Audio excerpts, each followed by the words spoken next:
actually going to make it a flexibility Friday because I know a lot of us are utilizing cardio equipment at home, such as the spin bike, the Peloton, and when you are working out consistently in the same movement pattern, you could be developing excessive tension and tightness in certain areas that could lead you to some pain, potentially injury down the road. And if you are like me, I will skip right on past the stretching and move on to the next thing that I have to do. So I definitely have to take the time and focus on getting the stretches in, because when you do stretch, you are alleviating the tension to combat any kind of potential injury. And then also it's going to help you stay in the saddle longer.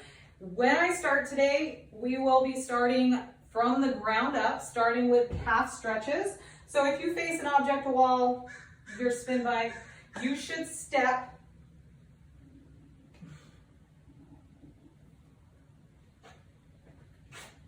all right.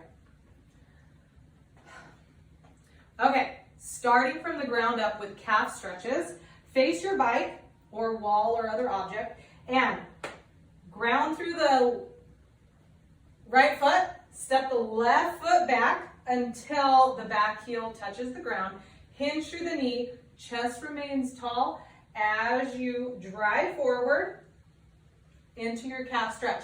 Now, if you drive forward and your back heel comes up off of the ground, go ahead and scoot it in just a little bit until you are in a position when you lean forward that the calf, that the heel stays on the ground.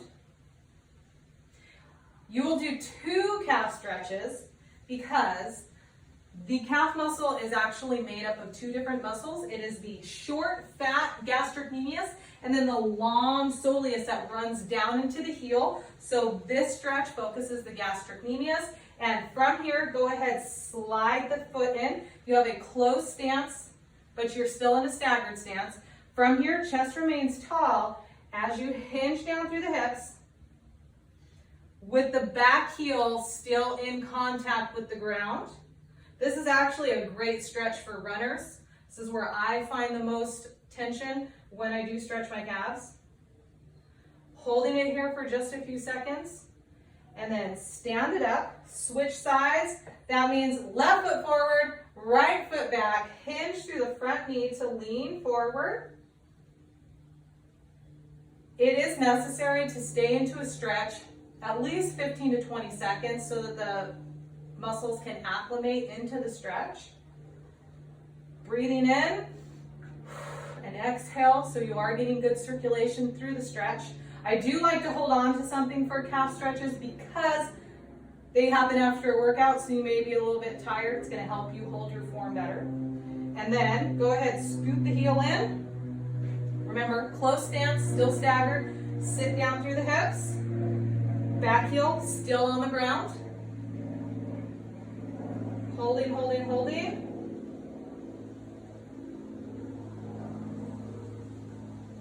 And then come on up. Going into a hip flexor stretch, torso stretch for the next stretch. Sorry, I'm saying stretch a lot.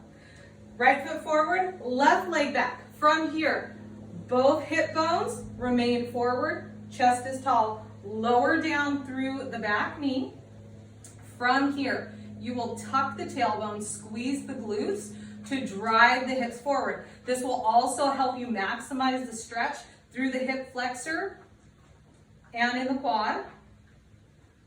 And after you've sat here for about 15 to 20 seconds, go ahead, interlace the fingers, reach up high, chest is tall, chest is proud, and then lean to the opposite side.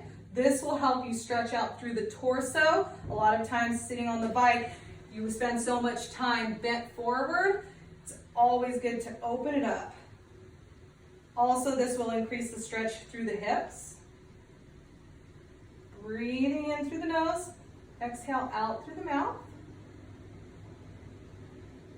And then go ahead, release. From here, staying on the same side, you will reach for the left leg, pulling the heel in toward the booty. Be mindful. I said booty all funny, right? Booty into your booty. No, pulling the ankle, not the toes or the top of the foot. Chest is still tall. so that you are maximizing the stretch through your quad.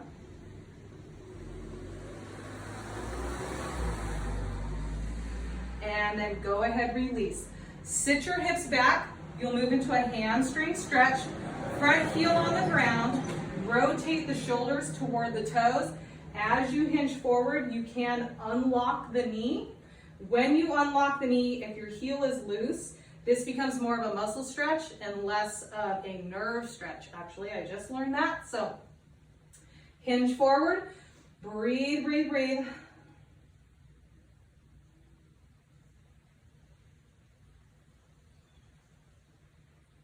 And then go ahead and release. We're going to stand it up. Switching sides, left leg forward, right leg back, lowering the knee down. I like to create a little bit of space, so as I drive the hips forward, I'm also getting a lot of stretch through my inside of my thigh. And breathing. Remember to acclimate into your stretch. There should be no bouncing or swaying in your static stretching post-exercise. And then interlace both fingers, reach up and over. This feels really, really good.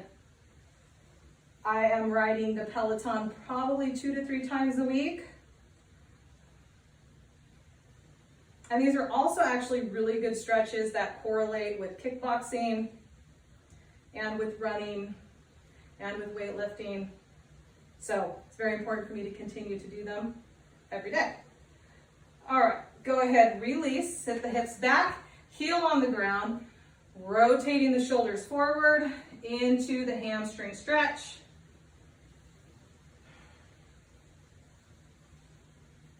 If you pull back through the tailbone, you will also amplify the stretch here in your hamstring.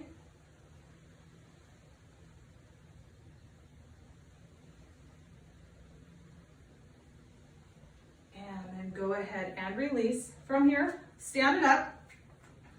Stretching for the glutes, hitting a figure 4 stretch. Cross your right leg over the left. Shoot the hips back as you sit down.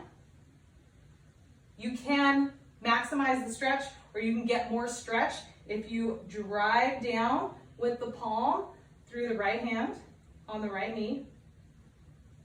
I have to think about left and right really hard.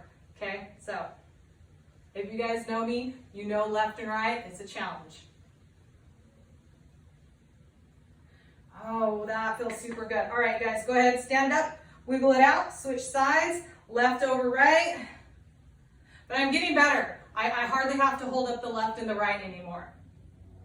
It's working, getting smarter.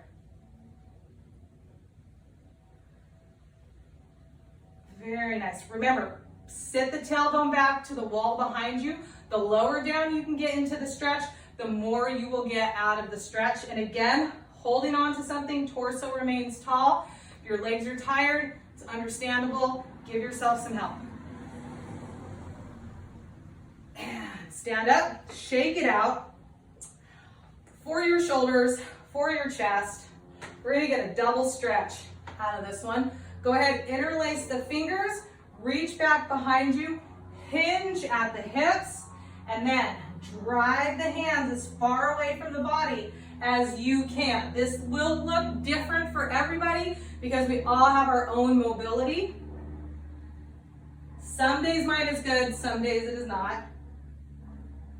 And then drive forward, relax, breathe, let the head hang low. Soften the knees so you are getting good stretch through the glutes, good stretch through the hamstrings.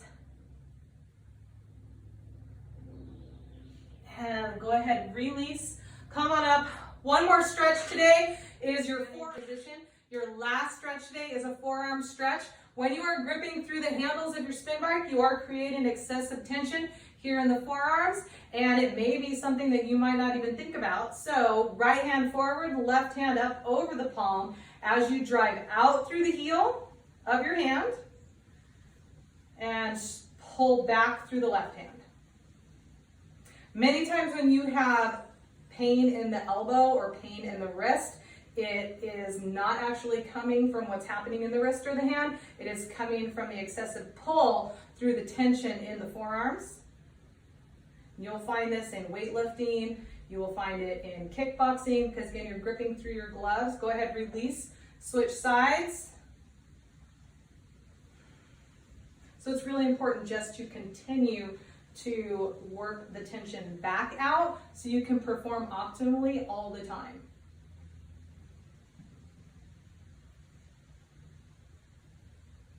Okay, you guys, go ahead, release, shake it out, stretch anything else out that you need to stretch out today, and hit me up if you have any questions. But that's it for your Flexibility Friday. I hope you guys have a fantastic weekend.